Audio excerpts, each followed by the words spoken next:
I was sitting at the doctor's office when my phone rang. My daughter's voice sounded calm, too calm. Mom, we're leaving tomorrow.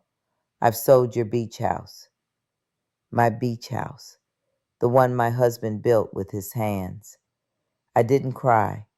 I didn't even ask why, because what she didn't know was that her father had planned everything long before he died. And that call was the moment his plan began. Before I begin, if you've ever felt betrayed by someone you love, stay with me till the end. You'll understand why silence can sometimes speak louder than words. I never thought a single phone call could change everything I believed about love, about family, and about what it means to be a mother. That morning, the clinic smelled like sanitizer and coffee. I was waiting for my turn, holding my appointment slip, when my phone rang. It was Angela, my only daughter, my reason for living. Her voice was different, no warmth, no hesitation. Mom, I'm just letting you know. We're going tomorrow. I've sold your beach house and your car. We needed the money. And then silence. No goodbye, no explanation. Just a call that ended like the last chapter of a book I didn't know I'd finished reading. I remember looking around the waiting room. The nurse was calling out names. People were flipping through magazines, and I was just sitting there clutching my phone like it was a piece of my heart. For a few seconds, I wanted to cry. But then I remembered something my late husband Robert used to tell me. Antonia, never rush to speak when you're hurt. Sometimes silence protects your dignity better than words. So I smiled instead of crying, and I whispered to myself, all right, Robert, I hear you. Because deep inside, I felt something shift, a quiet strength that I didn't know was still there. My name is Antonia Brooks. I'm 71 years old, and I've spent most of my life in a small coastal town where everyone knows your name and your story. Robert and I built our life here. We met when we were both 19. He was a fisherman's son, kind-hearted, humble, and steady. We got married in the small white church near the harbor, the same one that still rings its bells every Sunday morning. After years of saving, Robert bought a small piece of land near the water and built what we called our dream house, our beach house. It wasn't big or fancy, but it had wide windows that caught the morning light and a porch where we'd drink coffee watching the waves roll in. That house wasn't just wood and nails, it was memories. Every corner held laughter, birthdays, storms, and late night talks about life. When our daughter Angela was born, she brought light into that home. Robert adored her. She was the apple of his eye. He taught her to fish, to swim, to fix a leaking tap, and how to be kind even when the world wasn't. He always said, one day this house will be hers, but only when she learns to value what's built with love. I never imagined that those words would echo years later in such a painful way. When Robert passed away from a sudden heart attack 6 months ago, my world fell silent. He died quietly, sitting on that same porch he built. The sea breeze was gentle that morning, and his coffee cup was still half full. Angela and I stood by each other through the funeral. She held my hand, promised to take care of everything, and I believed her.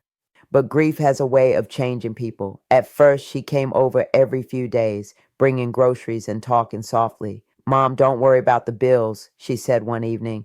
I'll handle all that now. I thought she was being kind. She said she'd help manage Robert's finances since you were never good with numbers, Mom. I smiled and let her. After all, she was my daughter. I didn't know that the very same trust I was giving her was the key she'd later use to lock me out of my own life. Over the next few weeks, I started to notice changes. Angela was always in a rush, always checking her phone. When she visited, she'd look around the house like she was measuring it with her eyes. One afternoon, she asked, Mom, do you even need this beach house anymore? It's too much work for you. I laughed gently. This house is all I have left of your father, sweetheart.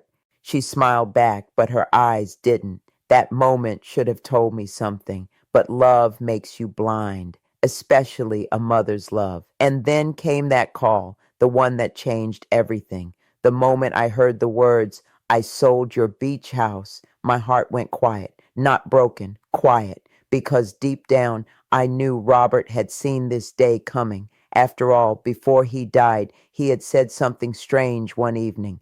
"Antonia, if anything ever happens to me, don't look for comfort in people. Look in the drawer beside my desk." At the time, I thought he meant a letter or an old photo. But after Angela's call, those words came rushing back. That afternoon, when I came home from the doctor's, I didn't turn on the lights. I sat by the window, letting the setting sun fill the room with gold. The sound of the waves outside felt closer than usual, almost like Robert was calling me back to him. I stood, walked to the desk he'd used for years, and opened the drawer. Inside, beneath a pile of papers and receipts, was a manila envelope with my name written on it. In Robert's handwriting, it said, "For Antonia, only when you're ready." I froze. My fingers trembled as I lifted it. The smell of old paper and tobacco filled the air. Robert's scent. For a few minutes, I just sat there, holding it against my heart. Then I whispered, "Robert, what did you do?" And I opened it. Inside were documents, land papers, legal forms, signatures, and a handwritten letter on cream paper. Robert's handwriting was neat and steady, the way it always was when he wanted me to pay attention. The first line said, "My dearest Antonia, if you are reading this, it means I'm no longer by your side. But don't be afraid. I made sure you're never alone, not even now." I remember gasping softly, pressing the letter against my chest. The words blurred through my tears. He continued, "There are things I didn't tell you, not out of secrecy, but out of love.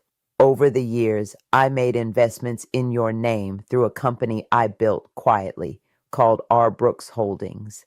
Every property, every account, and every asset is registered there, including the beach house. You are the only beneficiary. If anyone ever tries to take it from you, call Mr. Peterson. He will know what to do." I blinked, reading that line twice. Mr. Peterson, Robert's old lawyer. I hadn't spoken to him in years. Suddenly, the weight in my chest began to lift, replaced by something new. Not anger, not revenge, but quiet clarity. Angela thought she had taken everything, but what she didn't know was that her father had already built a wall of love and foresight long before she tried to break it.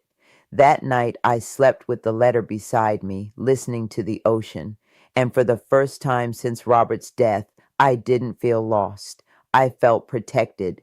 That night, I barely slept. I kept the envelope beside me on the bed, the paper warm from my hands. Every time I closed my eyes, Robert's words echoed in my mind. "You are the only beneficiary." Those words changed everything. They turned my pain into purpose. The next morning, sunlight poured through the curtains, soft and golden. I brewed a small pot of coffee, just the way Robert liked it, strong, black, and bitter. I sat by the window and watched the waves rise and fall. For years, that ocean had been my comfort, my reminder that life keeps moving no matter what it loses. When the phone rang again, I didn't rush to answer. The screen showed Angela. My fingers hovered, then I pressed accept. "Mom?" Her voice sounded rehearsed, almost polite. "I just wanted to check on you. Did you get my message yesterday?" I let a small pause hang in the air. "Yes," I said softly. "I did." She exhaled quickly, like she'd been holding her breath. "Good. I know it's sudden, but it was the right thing to do. We needed the money for the new project, and honestly, Mom, that house was too much for you to handle. Too much for me to handle." Those words hit like cold water. "I see," I said quietly. "Who handled the sale papers?" "Oh, you don't have to worry about that. Everything's done. The buyer already transferred the funds." I smiled, even though she couldn't see it. She thought the house was gone. She thought I'd panic. But instead, I just said, "All right, Angela, if that's what you needed." She paused, maybe waiting for an argument, maybe guilt, but I gave her none, only silence. After the call, I opened Robert's letter again. He had written one more line at the end, almost like a whisper from the grave. If you ever lose your faith in people, remember I left you in good hands. Call Mr. Peterson. That afternoon, I dressed neatly, brushed my hair, and took the bus downtown. The law office sat above an old bakery that still smelled of cinnamon and sugar. When I walked in, Mr. Peterson's secretary looked up and smiled kindly. Mrs. Brooks, she said softly, he told me to expect you someday. A few minutes later, I was sitting across from Mr. Samuel Peterson, the same man who had handled Robert's will. He was older now, gray at the temples, but his eyes still held that sharp kindness. Robert planned ahead, didn't he? He said with a small smile. I nodded, holding back tears. He left clear instructions, he continued. The beach house, the car, and the joint accounts were moved into his holding company 5 years ago. Legally, no one can sell them without your written consent. I let out a slow breath. So, my daughter's sale? He adjusted his glasses. It's invalid, fraudulent, technically. The buyer will lose the property once we file the notice, and you'll get everything back. I sat back in the chair, staring at the sunlight falling across his desk. For the first time in months, I felt steady. When I left the office, I walked straight to the beach. The air was crisp, the tide low. I stood on the sand where Robert used to cast his line and whispered, You planned everything, didn't you? The sea answered with silence, the same way he always did when words weren't needed. The next few days I moved carefully. I didn't confront Angela. I didn't accuse her.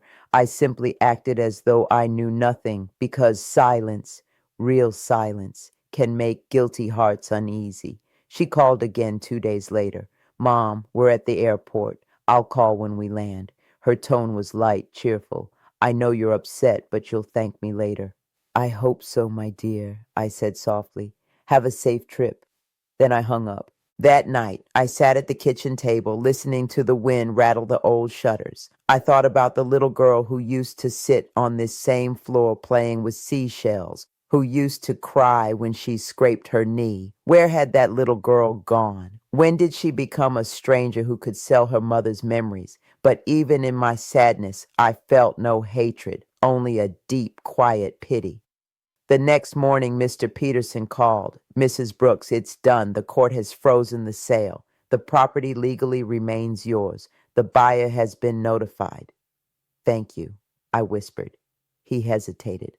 There's one more thing, he said. Robert also created a small trust in Angela's name, but it's locked. It can only be released under one condition. What condition? He smiled gently. She has to come to you and apologize in person. I felt tears sting my eyes. That was Robert, always teaching, even in death. The next few weeks passed quietly. Angela's calls stopped. Her absence, oddly, felt peaceful. I spent my mornings gardening, feeding stray cats, and reading old letters Robert had written during his travels.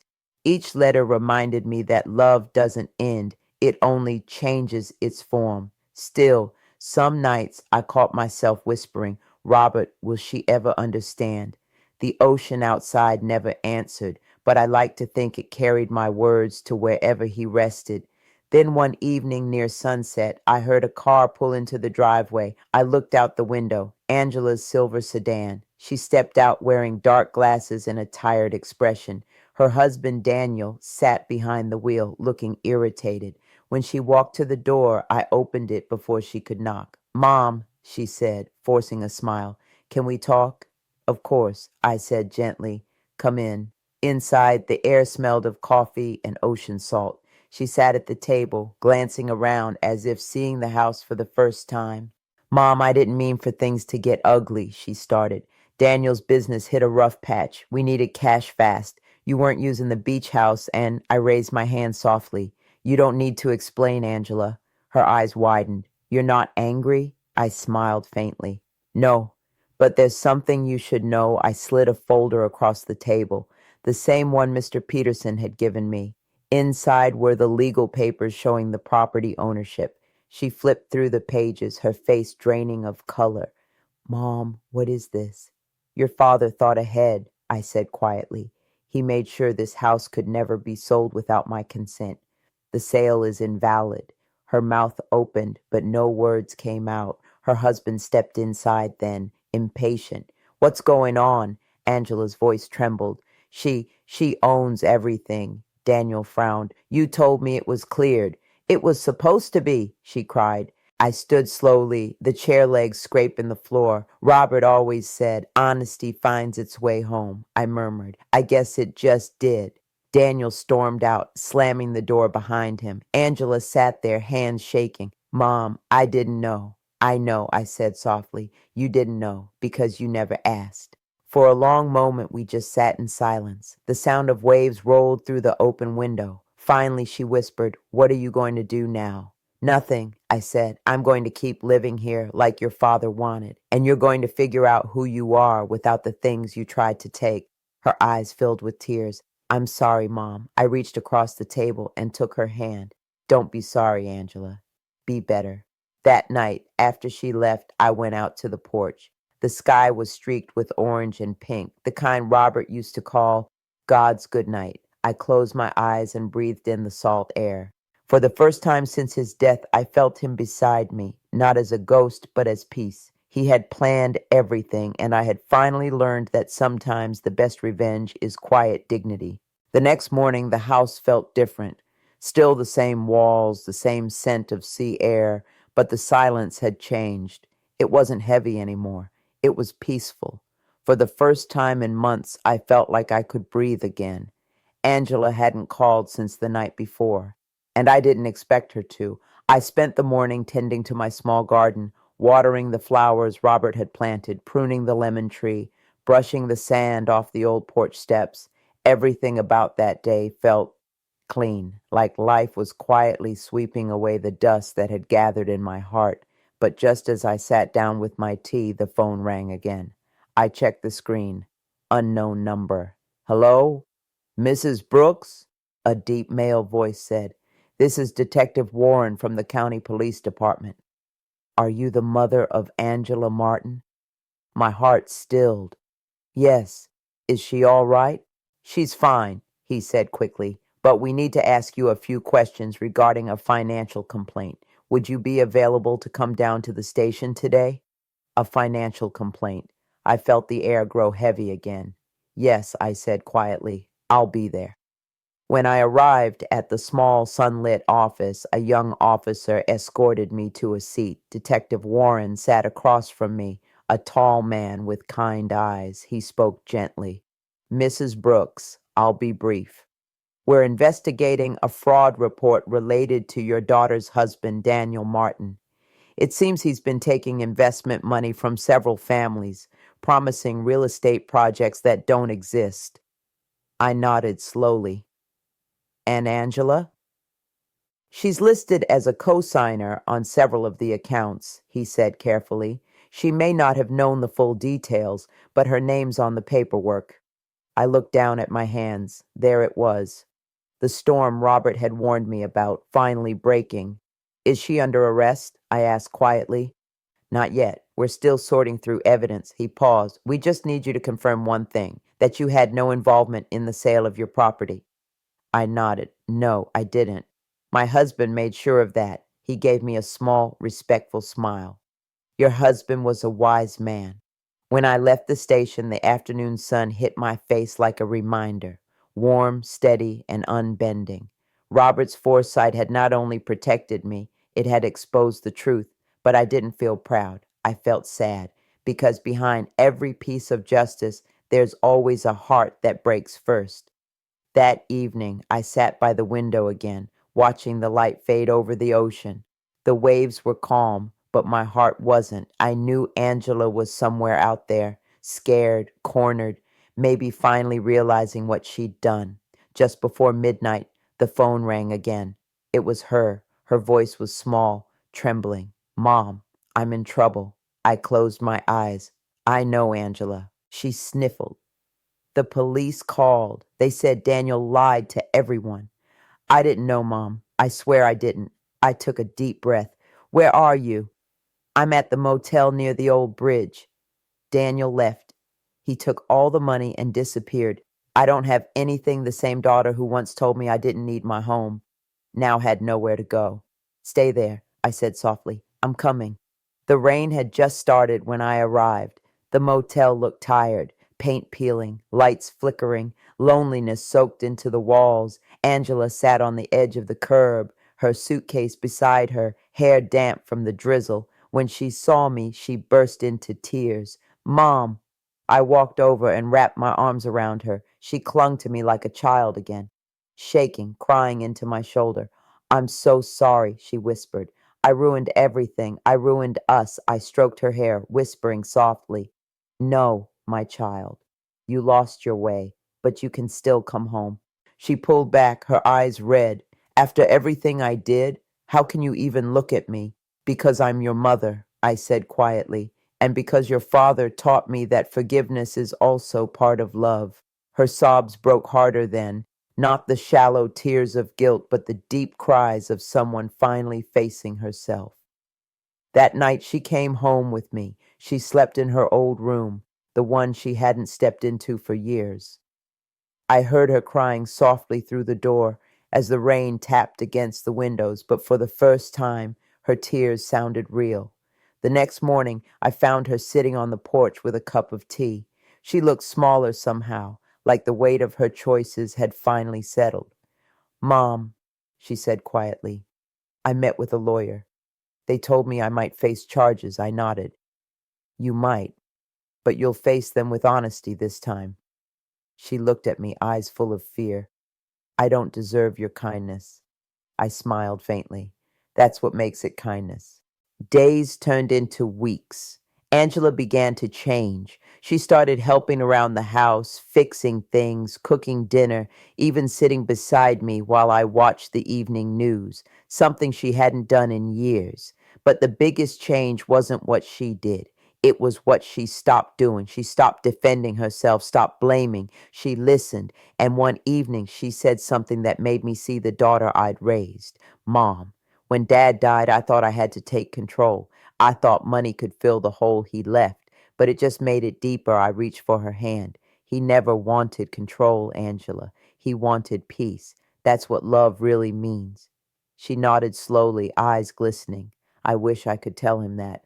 You just did, I said softly. A few days later, Mr. Peterson called again. Mrs. Brooks, I wanted you to know the investigation has cleared you completely, and the trust your husband created for Angela is ready to activate. I frowned, but she hasn't apologized yet, he chuckled gently. Actually, she came to my office this morning. She told me everything. She said, I broke my mother's trust and I want to earn it back. That was all I needed to hear. I felt a warmth rise in my chest. Robert's plan had worked, not through punishment, but through humility. That evening, Angela and I walked down to the beach together. The sun was setting, painting the waves in gold and amber. We stood there in silence, side by side, the wind brushing our faces. After a while, she said, Mom, do you think Dad knew this would happen? I smiled. He didn't know the details, but he knew people. He knew that love sometimes needs to break before it becomes real again. She nodded, staring at the horizon. I miss him. So do I whispered. The ocean shimmered under the fading light, and for a moment it felt like Robert was standing there with us, in the sound of the waves, in the breeze that carried our silence. When we returned home, I noticed something on the porch table, a small envelope, no address, no note, just my name. Inside was a simple card from Mr. Peterson. It read, Robert always said his greatest investment wasn't the house or the land or the trust. It was the two of you, and he was right. I smiled through tears. The house, the money, the documents. They were never about wealth. They were about protection, love, and the quiet way Robert had always cared for us. That night, I sat alone on the porch. The air was cool, the moon bright. Angela had gone to bed early. I looked out at the sea and whispered, You can rest now, Robert. She's home. The wind picked up softly, brushing against my cheek like a touch, and in that moment I realized the storm had finally passed. The morning after, the storm felt different. It wasn't just the air, it was my heart. For the first time in a long while, I woke up without the weight of anger or sorrow sitting on my chest. The house was quiet, but it was a kind of peace I hadn't known in years. Angela was already awake. I found her in the kitchen, her hair tied back, wearing one of my old aprons. She was making breakfast, eggs, toast, and a pot of coffee that smelled like Robert's favorite brew. She turned when she saw me and smiled shyly. "Good morning, Mom." It had been so long since I'd heard that tone, gentle, warm, almost like the little girl I used to know. "Good morning, sweetheart," I said softly. "Smells lovely." She laughed quietly. "I think I finally figured out how Dad liked his eggs. Not too runny, not too dry." I smiled. "He'd be proud of you." We sat together at the small kitchen table, the morning sunlight spilling across the wood. For a while, neither of us spoke. It wasn't awkward, it was peaceful, the kind of silence that heals instead of hurts. After breakfast, she handed me a small envelope. Her hands trembled slightly as she said, "Mr. Peterson gave me this yesterday. It's the letter Dad wrote for me." I nodded. "He mentioned it." She took a deep breath and opened it. Her eyes moved slowly across the page, and with each line, her shoulders began to shake. Tears slipped down her cheeks. When she finished, she handed me the letter and whispered, "Read it, Mom." Please, I unfolded the paper. Robert's familiar handwriting filled the page. "My dearest Angela, if you are reading this, it means I'm gone, and life has already begun teaching you in ways I couldn't. I've loved you since the first moment I held you in my arms. I built this home for you, not for what it's worth in money, but for what it's worth in memory. If you ever find yourself lost, don't look for riches or things. Come home. Sit with your mother. She carries the part of me that will never die. Love, Dad." By the time I reached the end, both of us were crying, not the tears of pain that had filled our house for months. These were softer, cleansing. Angela pressed her face against my shoulder and whispered, "He knew everything." "Yes," I said, "he always did." The days that followed were quiet but filled with small changes. Angela started spending more time with me, helping around the garden, cleaning the porch, even painting the old fence that Robert had built years ago. She'd hum softly while she worked, and sometimes when the wind was just right, it almost felt like Robert was there too, humming along. One afternoon, I came outside to find her sitting on the porch steps, staring out at the ocean. I handed her a cup of tea and sat beside her. She spoke first. "Mom, do you ever think about what Dad would say if he saw how I turned out?" I smiled faintly. "He'd probably say, 'She just took the long way home.'" She laughed through her tears. "The very long way." Then she looked at me. "Mom, how did you forgive me so easily?" I turned my eyes toward the sea, the sunlight shimmering on the waves. "I didn't forgive you easily, Angela. I forgave you slowly, every day, a little more. Because forgiveness isn't a gift we give others, it's peace we give ourselves." She nodded, her eyes distant. "I want to be better, Mom. I want to make things right. You already are," I said softly. "Just don't forget what it felt like to lose your way. That memory will keep you kind." Weeks passed, and the investigation against Daniel finally came to an end. He was found guilty of multiple fraud charges and sentenced to several years in prison. Angela was cleared after proving she had been misled, though the shame stayed with her longer than the case itself. When the letter arrived confirming the verdict, she looked at me with tearful eyes. "I guess this is justice," she said quietly. I shook my head. "Justice is only half the lesson. Mercy is the other half." She leaned on my shoulder. "I hope one day I'll be as strong as you." I smiled. "Strength doesn't mean you don't cry, my dear. It just means you cry and still choose love after." As the months went by, our life found a rhythm again. Angela found work at a local library, quiet, simple, meaningful. She said being surrounded by stories helped her rebuild her own. Every evening, she'd walk home along the beach road, stopping by the same coffee shop where Robert and I used to sit every Sunday. One evening, she brought home 2 paper cups. Your usual, Mom. So black, no sugar, she said with a smile. I laughed softly. You're learning. Sometimes we'd talk about the past, not to reopen wounds, but to remember how far we'd come. Other times, we'd sit in silence, just watching the sea. And in that silence, I found something I hadn't felt in years: contentment. The beach house that once felt like a reminder of loss had become a symbol of survival. Robert's foresight, his quiet wisdom, it had carried us through the darkest days. And now, that same house was teaching us how to live again. One afternoon, Angela surprised me with a small box wrapped in brown paper. What's this? I asked. Open it, she said, smiling nervously. Inside was a framed photograph, an old picture of Robert holding baby Angela on the porch, both of them smiling at the camera.